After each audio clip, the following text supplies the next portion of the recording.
Welcome to another episode of Power Core Productions and Podcastings.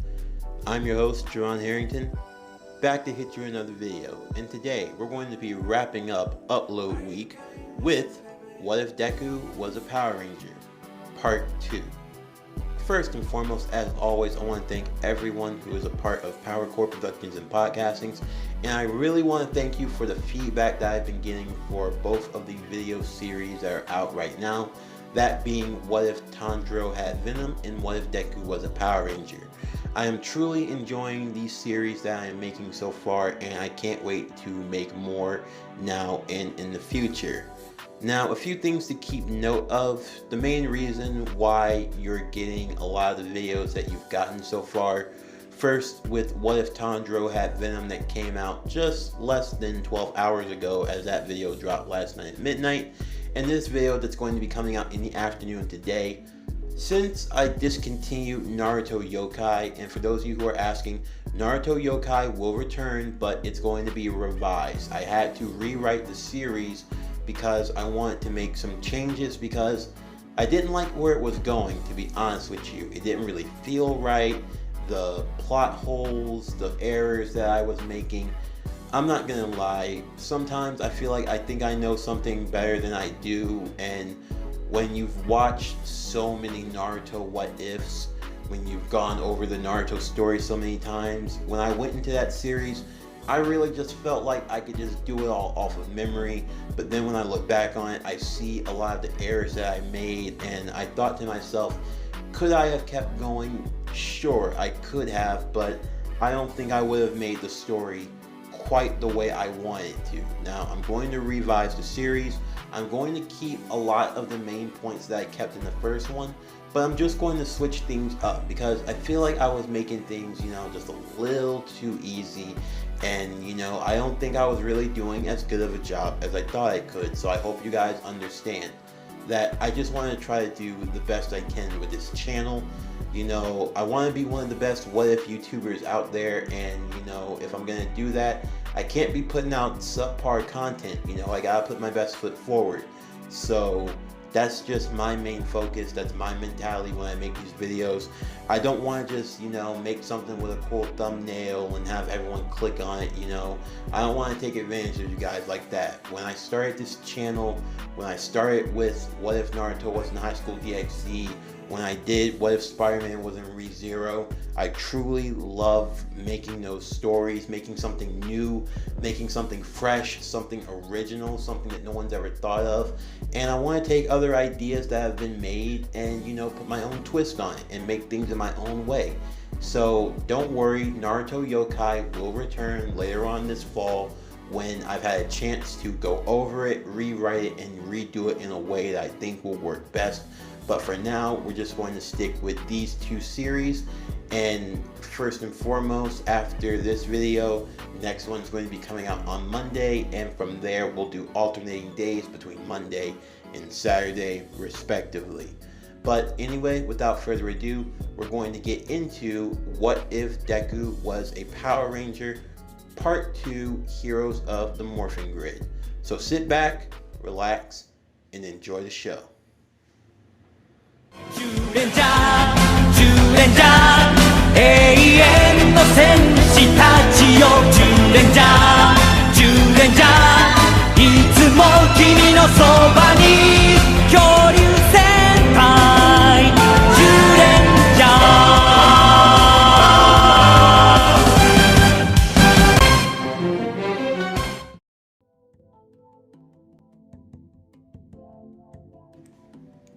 Part 2.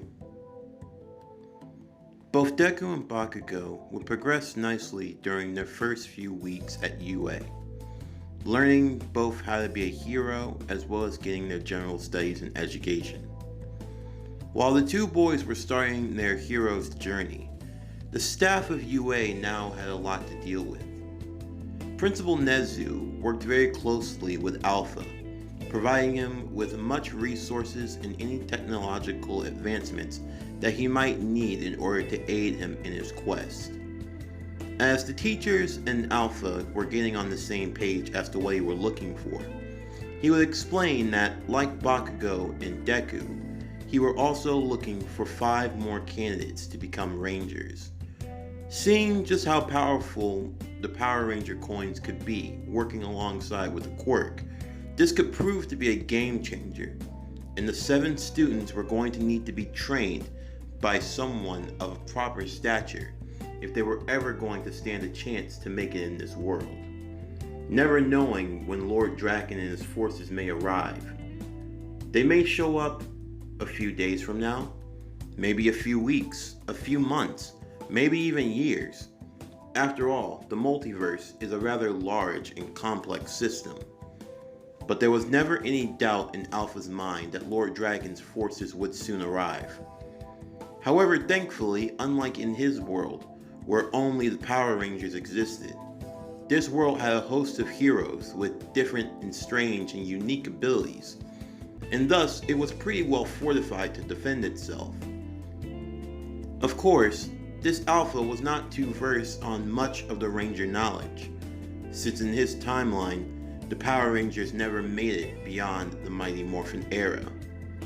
However, he did have information based on the adventures that the original Power Rangers possess, and of a few other teams that he had managed to learn, such as the Aquatar Alien Rangers, as well as the origin of the power coins at their disposal.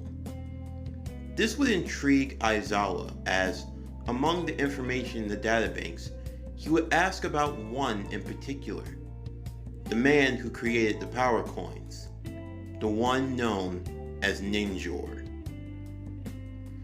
In the meantime, Class 1A would soon get their first experience in battle, as once it was time for hero studies, All Might would arrive to the classroom, telling them that now they were going to be doing some combat training. Having their costumes already ready in the back, the students of 1A would all prepare themselves for what was to come. Deku and Bakugo had some mixed feelings as to what their hero costumes should be. After all, the Morpher already provided them a hero suit, so did they really need to get a hero costume as well? Bakugo argued that they should be prepared no matter what, as they never know what could happen. Deku deciding that was probably for the best. The two of them would come up with their original hero costumes, albeit with a few moderations, making them more lightweight and simple. For Deku, he would have a standard green jumpsuit with some gloves that help form for heat resistance, as well as some elbow pads and knee pads and his combat shoes, along with a special made belt buckle. Bakugo would have a similar trend. Of course, he had something for more heavy combat, but his suit was more or less the same, albeit rather light with less complicated devices. The only thing of note that he carried were his grenade gauntlets. That was one feature that he wanted to keep, and he too had a buckler as well. As they were working with Alpha, they had decided that for their hero costumes, they needed a special belt buckle to help hold their morphers. Deku coming up with the term Dino Bucklers, since their powers were based off of that of the dinosaur. As All Might would talk to the two boys in private before leaving, he would tell them that they would be allowed to use their morphers for training, since it was a part of their hero identity, although they would be told not to overdo it. While Bakugo and Deku did share a rivalry, the two aiming to be the #1 hero respectively, they had already spent the better part of a year practicing and training and sparring with one another. So there wasn't too much animosity, but there was always the opportunity to outdo the other, and neither one lagged at that opportunity. As the rest of the students were making their way out, both Deku and Bakugo would go somewhere private to transform. Activating their morphers from their dino bucklers, the yell of Dragonzord and Tyrannosaurus would echo, and in a flash of green and red the two would transform. Deku into his regular Green Ranger uniform, but Bakugo's would be very different. While Bakugo still had his regular red uniform, he did have an added feature.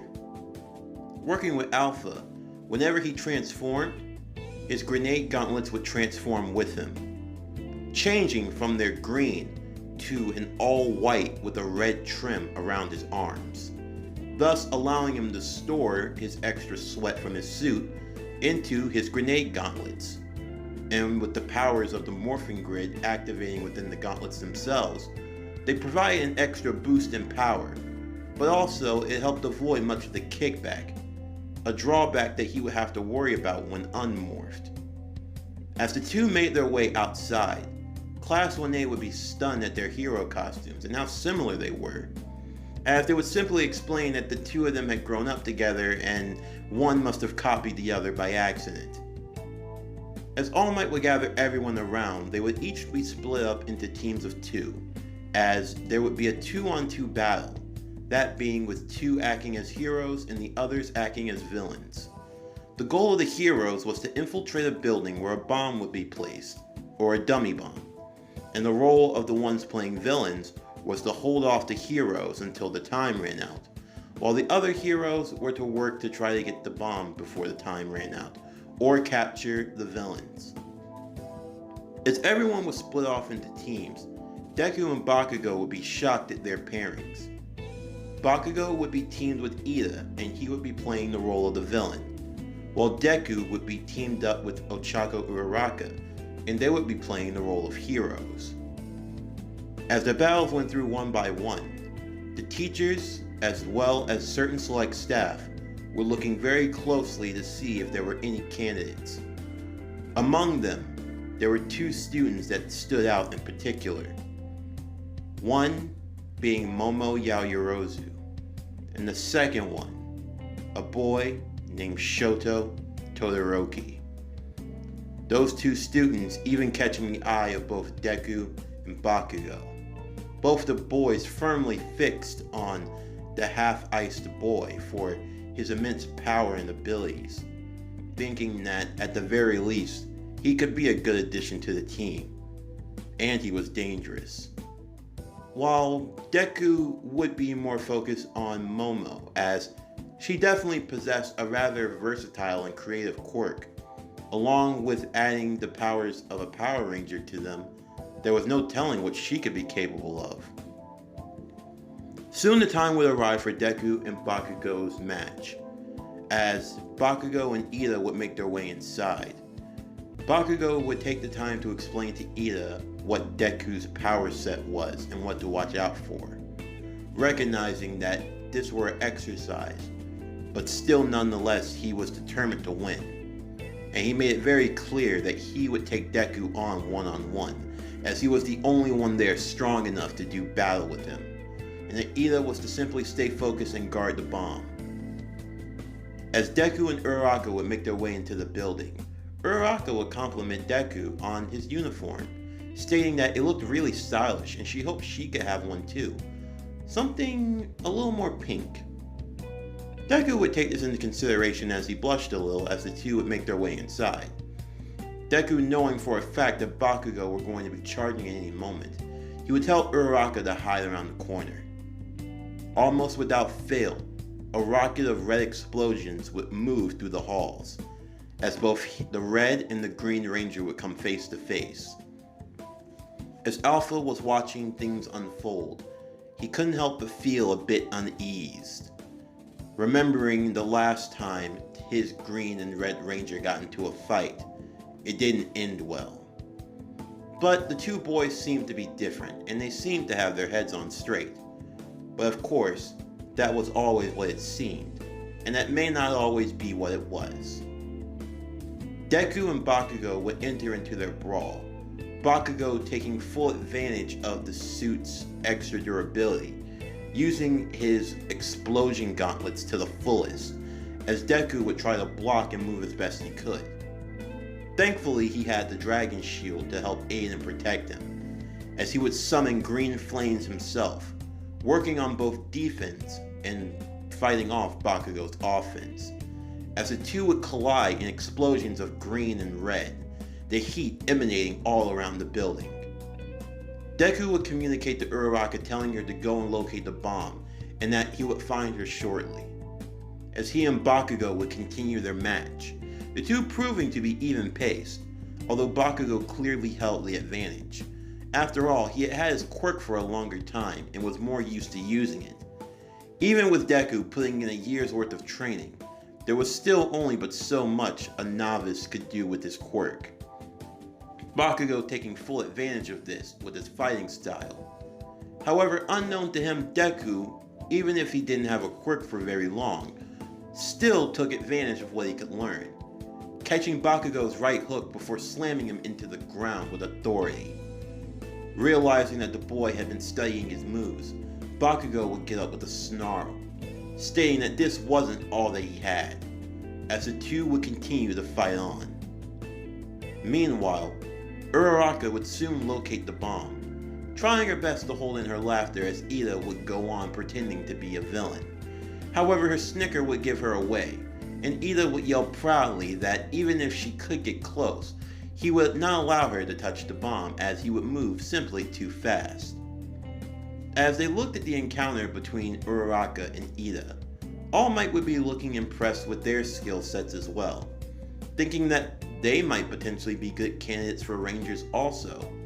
Of course, that was only just thinking though, and whether or not they would be something that would have to be decided later, as every student here had potential in some way, shape, or form, from the young Froppy to Kirishima to the mysterious Tokoyami as well. As the fight between Bakugo and Deku would intensify, Bakugo could feel that even though he was slowly gaining the advantage, Deku were not letting up easily. Bakugo eventually deciding that if he couldn't beat him with explosion, he would test his skills with the sword. Using a special function on his Dino Buckler, he would press a button on his Morpher, and his two gauntlets would vanish, shocking many in the room wondering how he had done so. Unknown to him, his buckler had been especially modified from Alpha in order to accommodate Bakugo and his abilities.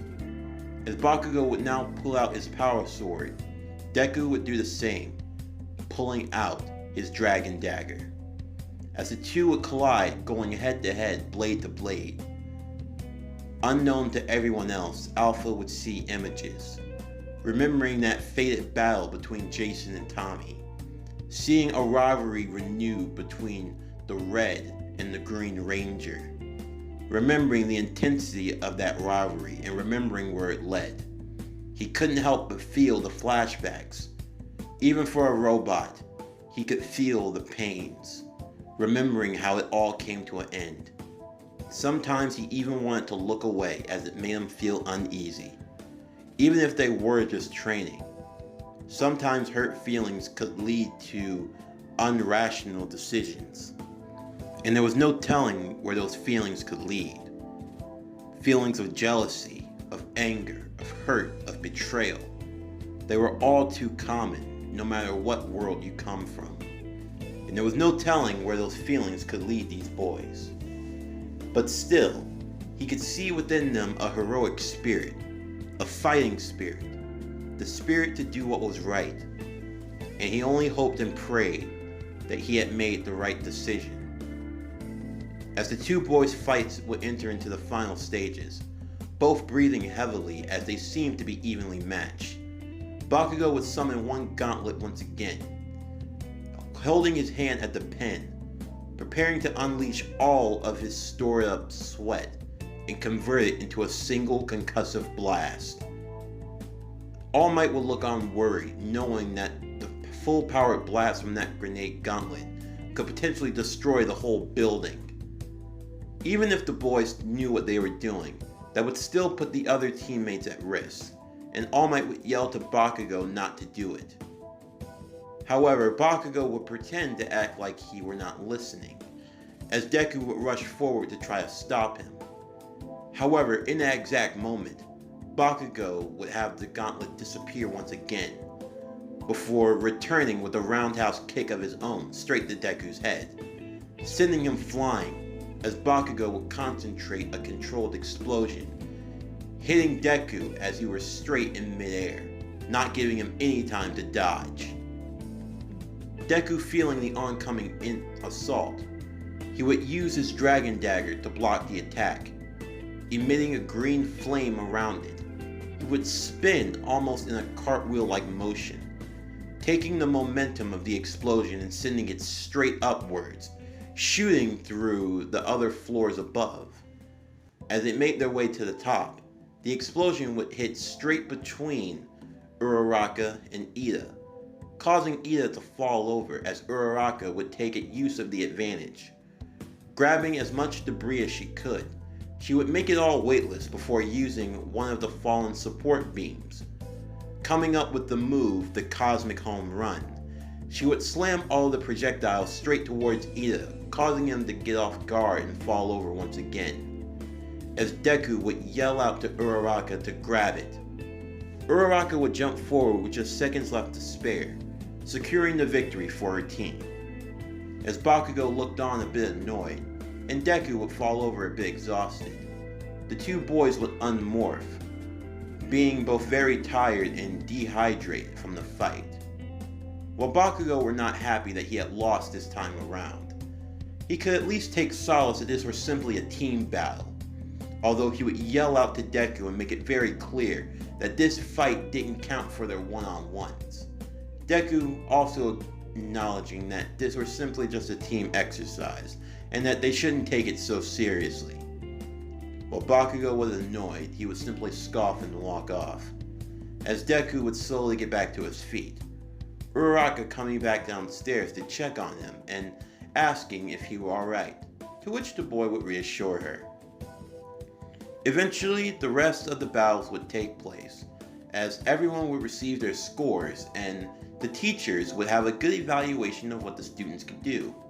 Alpha along with Principal Nezu, as well as their teacher, Aizawa, who had also been doing some work himself. Along with Power Loader, he and Alpha had been spending a few all-nighters working on something especially akin to the sensei of Class 1A.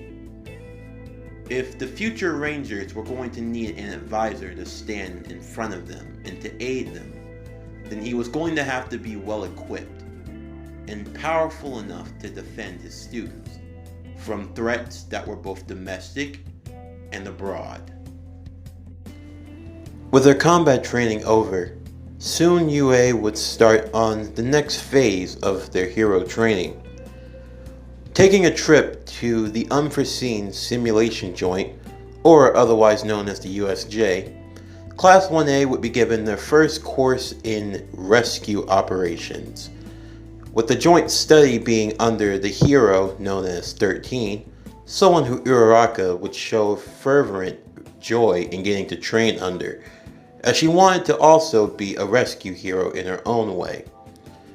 Aizawa would greet with 13, carefully explaining to her the situation with All Might.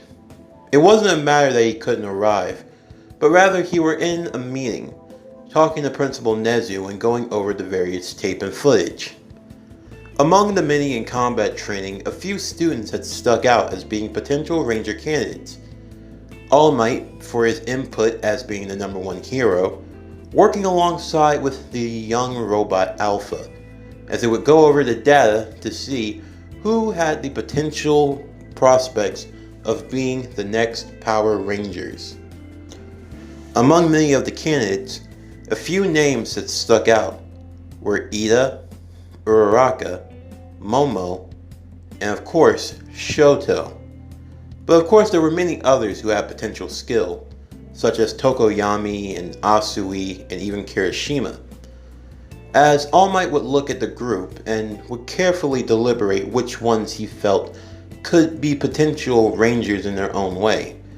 He would state that they didn't have to rush things, although it was better to get whoever were going to be Rangers trained up to speed and ready to go just in case. Principal Nezu would state that it would be best to wait until after the sports festival, deciding that if they had another chance to display their skills and what they could do, this could potentially lead them to see where they stacked up, and if not the sports festival, There would also be the final exams that would be happening in less than 2 months. All Might, after carefully deliberating many things, would decide that 2 months should be more than enough time for them to find suitable candidates, and they would decide that after the final exam of the first semester, whoever were the best remaining candidates would be chosen to become Rangers respectively.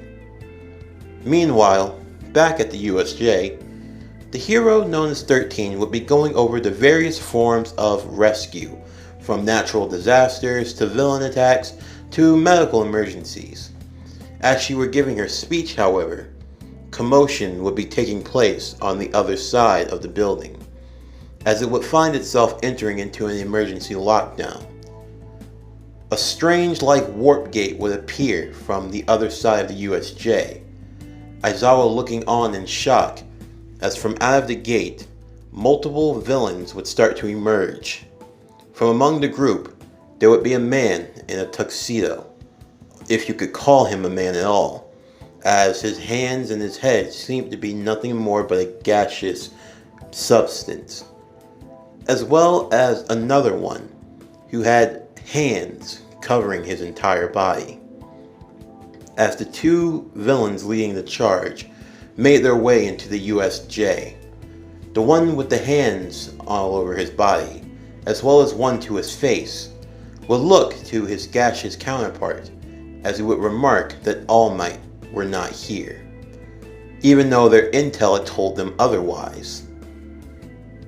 Not wanting to wait around, he would decide that if All Might wasn't going to arrive on time and play by the rules of the game, then he was just going to have to take out his frustrations on those kids and leave a pile of dead bodies for the number one hero to find if he ever chose to grace them with his presence.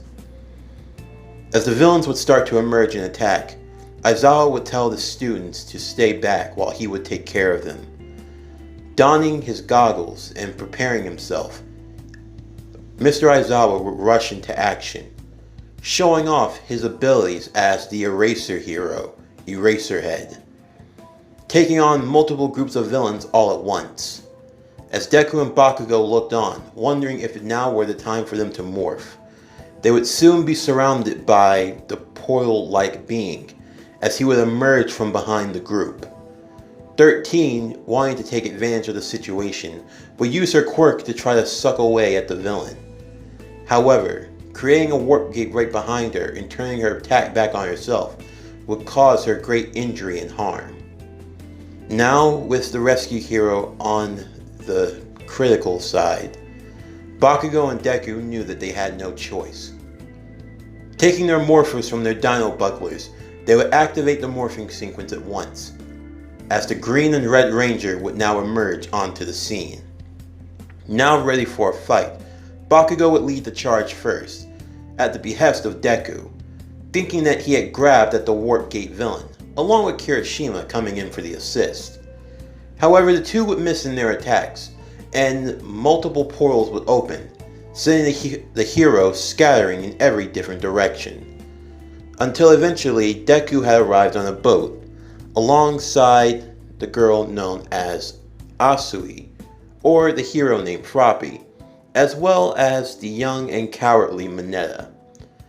As the three would sit on the boat in the aquatic section of the USJ, surrounded by the water-based villains, Deku would tell the two that they were going to be alright, as long as they could come up with some sort of plan. As Mineta would just look on, rather scared and horrified, Froppy would introduce herself and explain her quirk to the team, Deku explaining his quirk in the best way that he could. Outside of his enhanced strength and speed and endurance, he also had the main ability of producing fire, while Mineta would explain that he could create sticky balls from the top of his head. Deku pondering all this as he had to come up with a way to get them out of there. Thinking of the best way to take out the villains, Deku would decide that he would create a large tidal wave, that Mineta would use his sticky balls to subdue all of the villains and keep them stuck together, while Froppy would swing them out of there. As they put their plan into action, Deku would concentrate a large fireball into two of his hands, combining him into one giant one, before leaping high into the air, sending out a large green blast of fire down upon the water, boiling it like lava, causing the villains to jump out and yell in hot steaming pain, as Mineta would throw his sticky balls into the tidal wave of water all at once, as the villains came crashing down, now being stuck and congealed together, while also feeling the immense heat of the now steamed water. Using the gas and the steam created from the blast as cover, Froppy would hold on to the two as she would swing them out of the area with her tongue. Meanwhile, the other students would be facing off against the would-be villains and doing a good job of holding them off, as Bakugo would be stuck with Kirishima, the two of them fighting off against some villains in a rundown building. Bakugo blowing away at all of them as Kirishima would remark that his powers were really manly and cool. Bakugo would simply scoff, stating that if he had his giant T-Rex, he could just squash all these villains and be done with it. Kirishima being a bit confused, wondering where on earth he had a giant T-Rex. As the villains would start to be taken down one by one, the one with mask all over his face would start to scratch at his neck, becoming irritated that these would-be hero students were actually beating him, that this wasn't the plan at all. But no matter, since he had another ace up his sleeve. As Aizawa would go to confront the two main villains, a portal would emerge from in front of him, as he would be punched by a large arm that would send him flying back across the ground. As Deku would watch on with the others, looking to see what was happening to Aizawa, a large creature would emerge from the portal, with a bird-like face and with muscles that could rival even All Might. The dark purplish being would start to roar out like a wild and unfurled beast. As Aizawa would look at the creature, he would realize that he had no choice in the matter. Using his quirk to its fullest, he would aim his erasing eyes straight at the villain, hoping that he could slow down its strength. But even as he did so and attempted to attack it itself, he would soon be kicked back again and would be sent crashing into a wall. Just barely on his feet and heaving deep breaths, feeling that he maybe might have broken a rib or two, he would now know that he had no choice in the situation. He didn't want to use this now. In fact, he was waiting to save it until an appropriate time could be found. But now desperate times had called for desperate measures. As the one, with hands on his face, would simply gloat at the hero, explaining that this monster, this creature, was known as his Nomu, and it had been built personally to deal with All Might, and that there was no way this hero would stand a chance. However, Aizawa would simply smirk, stating that before now, he probably wouldn't have stood a chance. But now he might have a chance after all. As Bakugo and Deku would look on from their respective distances, they would see Aizawa reach into a pouch on his belt, as he would pull out a blue and black device that had emblems of gold all around them. Aizawa would take the device, getting into a stance before yelling, "Ninja Ranger power! Ninjor, activate!" In a spark of blue and gold, Aizawa's body would be completely shrouded as he would transform and morph, Deku and Bakugo both being shocked that now Aizawa had become a Power Ranger.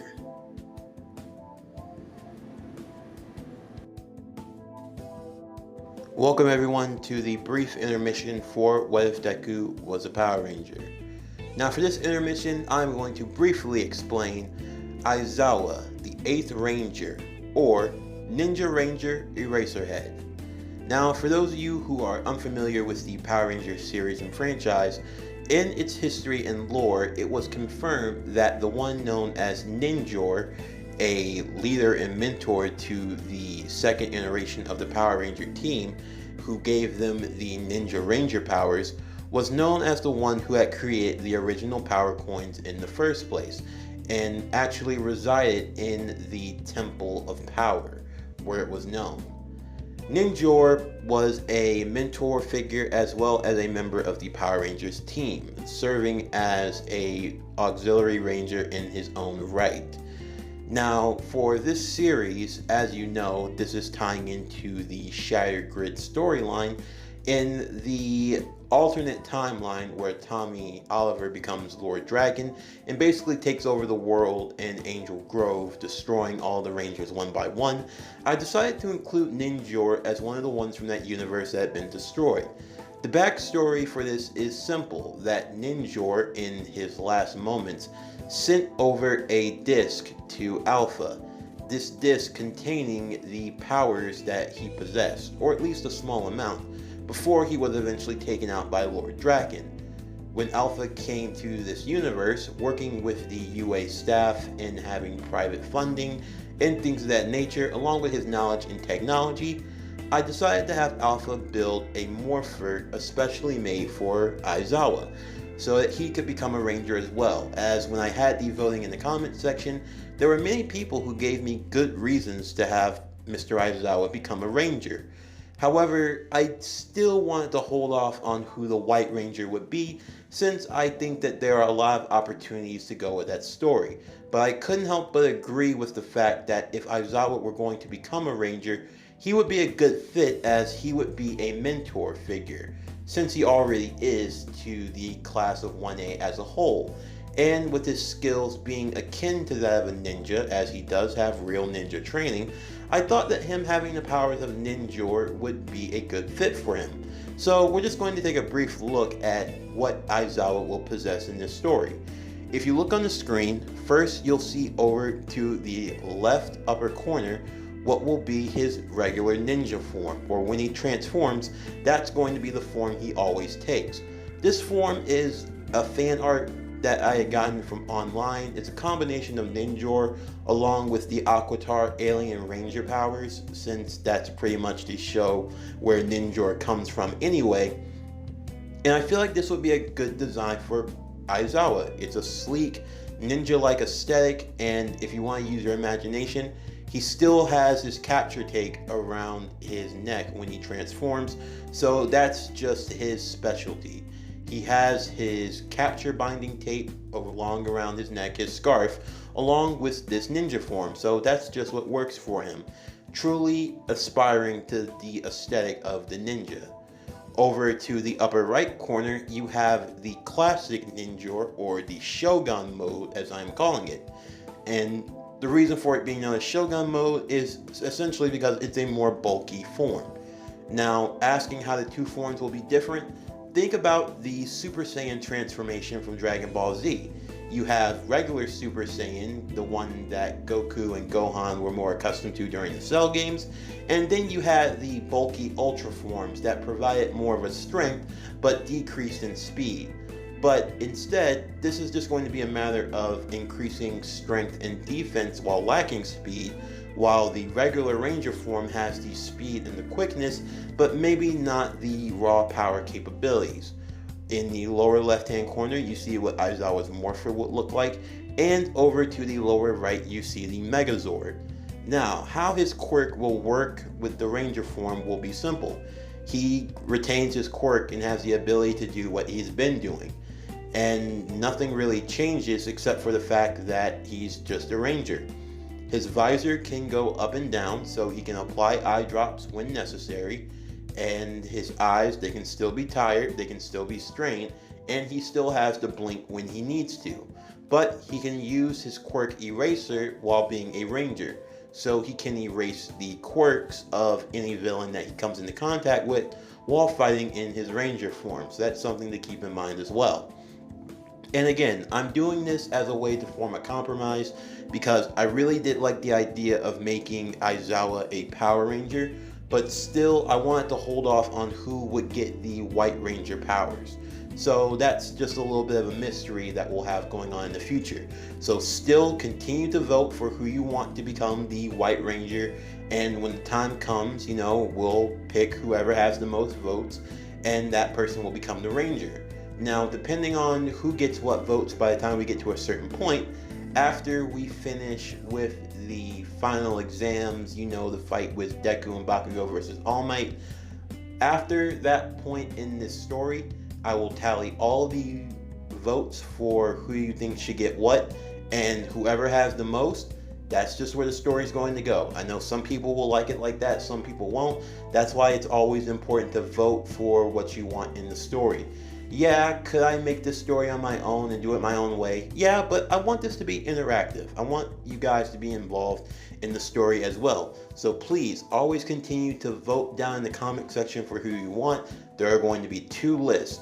A list for who you want to get One for All, and a list for who you want to become the White Ranger. Also, if you're wondering, All Might has not given up One for All yet, so he is not limited in how long he can be a hero. He still has 3 hours of hero work per day, and he has not lost the spark of One for All. He is not just using the embers, he still has it and he can still go. So keep that in mind as we continue the story. But anyway, without further ado, we're going to get back into What If Deku Was a Power Ranger. Now, on to the continuation.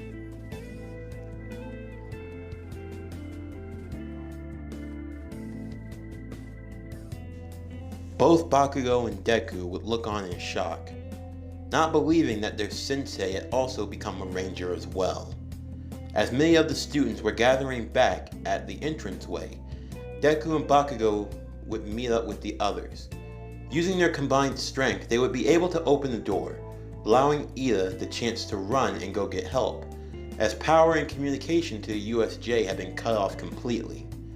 As Ida went at full speed using his reciprocal burst in order to get back to the school and alert the other pro heroes as to what were happening, Deku and Bakugo would step forward. The other students asking what on earth were they planning to do, and why could Mr. Aizawa now do what they could do as well?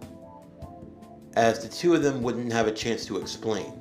They would simply tell them that they had to go help their teacher Aizawa, and they would tell the others to simply stay back and not get in the way. A few of the students would take offense to this, thinking that Bakugo and Deku were trying to act all high and mighty above everyone else.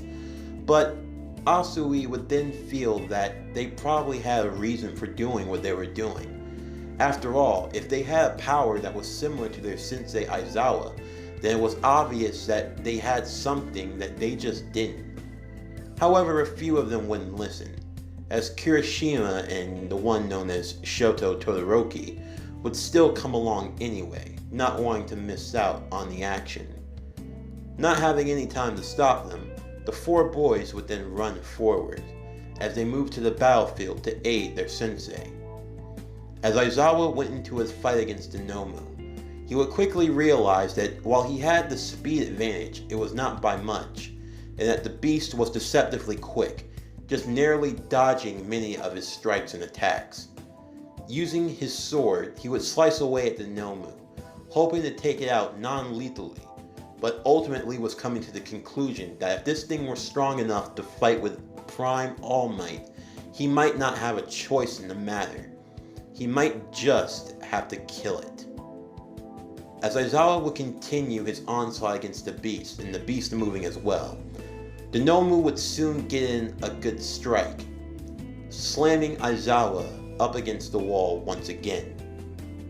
Just before Denomu could jump on top to deliver a critical blow, a blast of green and red would emanate, shooting and blasting Denomu back, but not by much, just a mere few feet, as Aizawa would turn over to see his students, knowing that it was Deku and Bakugo.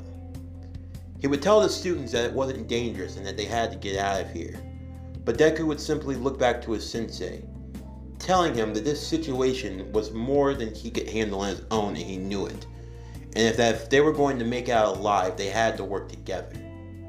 With the others standing at the ready, The one with the hands on his face would look even more irritated, as his master would look down to calm him, telling young Shigaraki that now was not the time to lose hope, that they might have a few fancy abilities, but that this was nothing that they couldn't handle. As Shigaraki would scratch his neck more and more, now becoming more irritated with those color costume freaks and their weird freaky abilities, but still feeling calm, believing that they weren't on All Might's level, and that as long as he had the Nomu, he could win. However, just before the fight could continue, the glass ceiling would break, and what would flood inside would be something that no one saw coming. From the ceiling would emerge these gray-like monstrosities. They had weird, wrinkly faces, and they had the emblem of Z branded on their chests. As they mumbled as they spoke, moving up and down, Deku and Bakugo would each look worried, as they recognized them as being the Putty Patrol. As they would use their communicators to speak to Alpha, they would tell him of the situation. Alpha, with a voice of horror, would tell the boys that they had to defeat those Putty Patrolmen as soon as possible, explaining to the group that they were known as the Putty Patrol Search Force. Lord Draken used them whenever he were searching other dimensions for other Rangers. They all had emitters planted in their bodies. The only way to destroy them to good was to incinerate their bodies so that the emitters could not be tracked. If they were able to get back to Lord Dragon with this information, then this dimension would be put on his hit list. Looking out into the army of the Putty Patrol, they would see that there were at least 30 of them. Kirishima and Todoroki each looking on wondering where on earth they could have come from. Deku and Bakugo, knowing that they had no time. Aizawa also being brought up to speed on who the putties were, and how dangerous it would be if even just one of them managed to escape. He would soon tell the boys that while he didn't like it, they had to make sure that not a single putty got out of here. He would say that he would hold off the Nomu for as long as he could until All Might arrived, and that in the meantime the four boys were to work together and defeat that army of putties. Before they even had time to object, Aizawa would commission them to go, the four boys moving forward as they stood back to back to back to back, now standing in a circle, not allowing any of the putties to get inside, as Deku would brandish his dragon dagger, and Bakugo would have his gauntlets at the ready, Kirishima hardening his body with his hardening quirk, and Todoroki preparing a wall of ice. The four boys would leap into action, moving out as they would go to defeat the Putty Patrolmen. Kirishima's quirk proved to be rather effective as he could tank many of the putties' attacks, delivering some strikes of his own, pummeling and beating them into the ground, while Todoroki would work to freeze over the area itself, freezing them in place before breaking their bodies and crumbling them into ice, as Deku and Bakugo would lead the main charge on the frontal assault, slicing away and destroying the putties, blasting them in a blaze of green and red. As they would work to defeat the putties, hacking away at their numbers, Aizawa would now enter into his Shogun mode, taking on a more defensive stance and tanking many of the Nomu's attacks, however still being knocked down and thrashed. Aizawa would continue to use his quirk to try to erase the Nomu's power. However, Shigaraki would simply laugh at these attempts, explaining that the Nomu had shock absorption as well as endurance and enhanced defense, that there was no way that Aizawa could hack away at him enough to beat him. Even if he managed to cut off a limb or two, the Nomu could easily regenerate itself. It was built primarily to beat a primed All Might, and these would-be colorful heroes wouldn't stand a chance. Even if the chances were low, Aizawa knew that now was not the time to falter, as he would continue to move forward in his Shogun mode, sword at the ready as he would continue to block off the strikes of the Nomu, while being sent back flying in many different directions. With the decrease in speed but the increase in defense, he would attempt to go one-on-one with the beast, trying to land a critical blow as his sword would be stabbed through its abdomen, before the Nomu would pull him into a headbutt, ringing Aizawa's head before kicking him back once again, pulling the sword out of his body and then throwing it before beating his chest like a wild gorilla. As the putties were being defeated, Deku and Bakugo making sure that they worked thoroughly to destroy them, as to not allow even one to escape. They would see the commotion as Aizawa was now being pushed back to the forefront once again. Knowing that there was no time to lose, the boys would then enter into the fray of battle. However, before they had a chance to get close, multiple warp gates would form around them as they would be sent flying in different directions, Kirishima being sent the farthest away, as Todoroki would just narrowly escape, using his ice as a defensive wall to push himself back. As Bakugo and Deku would move through the portals, coming out just narrowly to see two hands approaching their face, the hands of the ones known as Shigaraki. Shigaraki's left hand would be placed on Deku's chest. Green sparks would begin to emanate, as slowly his dragon shield would repel Shigaraki.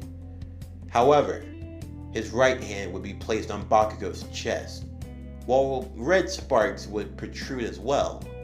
The suit would slowly start to disintegrate where he had been touched, disintegrating just enough so that Shigaraki's hand would have been pressed on Bakugo's chest, Bakugo feeling the pain as he would push himself back, his suit regenerating itself and repairing itself back into place. As Deku and Bakugo would stand back side to side, Shigaraki would then laugh, realizing that these boys' suits were some sort of protection, but that as long as he held on to it for long enough, that it would also disintegrate as well. As the two boys readied themselves for the next wave of attacks, as multiple warp gates would form around them, Shigaraki going to work, as he would move through along with the aid of his assistants, Kamigiri. They would soon find themselves in a 2v2 battle, Deku holding off Shigaraki's attacks as he had the dragon shield, while Bakugo would try to work and find wherever the warp gate villain was. As the fights would continue and the battle would rage on, just as it seemed that all hope was lost, the doors of the USJ would burst open, as the face of a serious All Might would emerge, ready to do battle. He would jump over Class 1A as he would head to the battlefield, as the Nomu were preparing to punch away at Aizawa once again, whose Shogun mode was now being pushed to its limits. All Might would come in with a Texas smash, shooting and blasting the Nomu back into the other side of the USJ, as he would pick up Aizawa, who would now exit out of Shogun mode and back into his regular Ranger form, before demorphing once again and falling to one knee, breathing heavily in exhaustion. All Might would then tell Aizawa that he had done a good job, but that now he just had to make sure that the boys got out of here, and that he would deal with the rest. Aizawa would nod his head and do just so, looking over to see the fight going on between Deku and Bakugo against the Warp Gate villain and the villain with hands all over his body. As the fight would rage on, Aizawa would make his way over to the two boys, using his quirk to its fullest to erase the two villain quirks, before kicking and pushing them out of the way. Bakugo, along with Deku, standing back at the forefront, Shoto and Kirishima standing at his sides as well, as everyone would look on to the main fight between All Might and the Nomu, both sides looking and cheering on for the other to win, as they knew that now this would be the turning point in the battle. As All Might and the Nomu would continue to clash, All Might, who had not done any hero work today and had 3 hours worth of power, would pour everything into his assault against the great beast. Shigaraki would remark that even now he stood no chance of winning. But even still, All Might would not want to give up or not lose faith, as he would continue to punch away at the Nomu, who absorbed and took every blow that All Might could give, as well as delivering his own strikes. All Might would know that deep down he would have to dig in deep, that he would have to go beyond. These students had given it everything they had, and they had been fighting off to the best of their abilities, and he had no reason to slack off now. As All Might would move forward with a face of determination, the face of one who did not intend to lose this battle, the boys would be left awestruck. Even for the power that Deku and Bakugo possessed, the power that All Might displayed was something far even beyond them. As he would deliver punch after punch, looking as if he were delivering 300 to even 1,000 punches all at once, it would soon become too much for the Nomu to take, eventually becoming overwhelmed himself, as he would be sent back more and more, as All Might would continue to press forward, along with adding to his advantage. All Might would explain that from here, the battle would be his victory, that he had no intention on losing, and he would show the true virtue of a hero. Even though they had heard these words before, he was going to show them what it truly meant to go beyond one's limits, to go beyond 100%, to truly go plus ultra. As All Might would continue his punches until eventually he had landed 999, the Nomu staggering as he were about to be down for the count. He would put everything he had into his final punch, delivering the United States of Smash, going plus ultra, as the Nomu would be sent flying straight out of the USJ, an earthquake rocking the entire building as a whole. The four boys, and even Aizawa, would look on in amazement. For as strong as they might be, All Might was the true definition of power. He was the #1 hero for a reason. As Shigaraki, along with his other servants, would look on, now knowing that the fight had truly been lost, being angered at his humiliation and his defeat, he would swear that next time he would defeat All Might, and he would not forget those two heroes, the one in green and the one in red. As they were preparing to leave, he would feel something tugging at his leg. It would be a battered and beaten petty patrolman.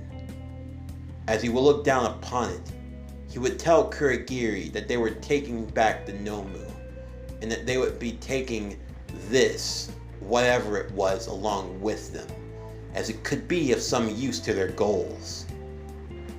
As All Might would lump forward, preparing to land one more strike to take out the villains, they would vanish in their warp gate before disappearing, leaving behind the would-be villains to be captured by the heroes, who would later arrive and take them all into custody.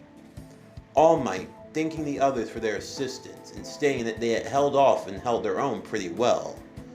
He would soon leap away as he felt that his time were almost going to be up, as he put a lot of effort and he could feel the strain on his body, leaving away before he would transform so that none would be the wiser. As Aizawa along with the other boys would demorph, Deku and Bakugo would have many questions, but before they could be answered, Aizawa would tell them that they needed to make sure everyone else were safe and get back to the emergency room, and that they would have a talk later that afternoon.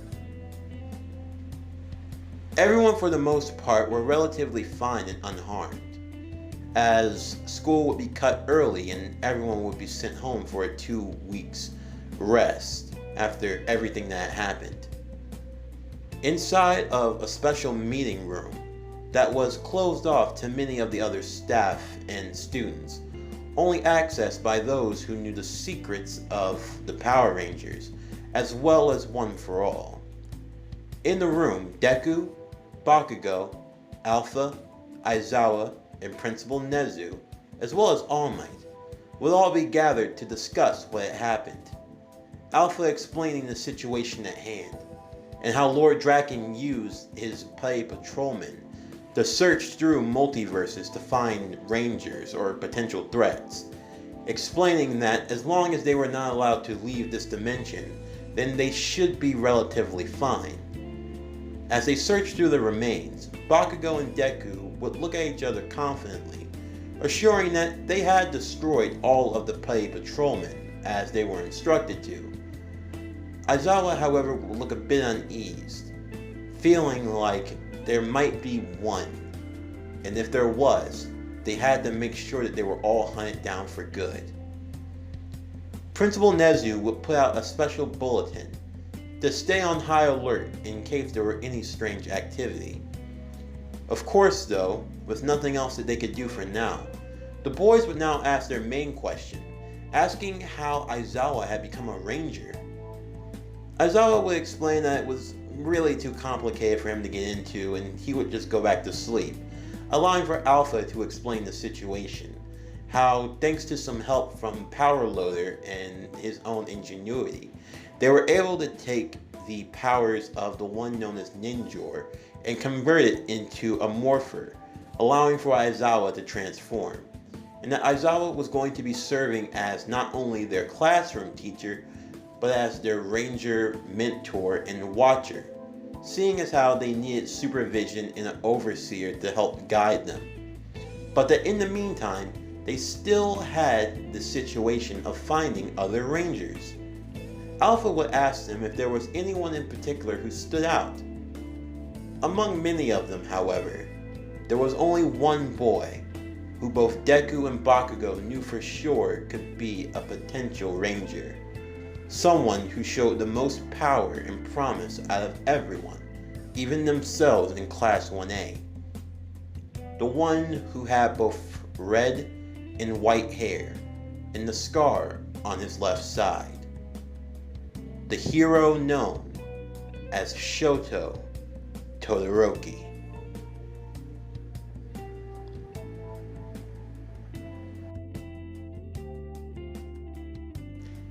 This concludes What If Deku Was a Power Ranger? Heroes of the Morphing Grid, Part 2. If you like this video, as always, please remember to like, comment, subscribe, hit that bell for post notifications so you can stay up to date on everything that is Power Core Productions and Podcastings that is to come out now and in the future.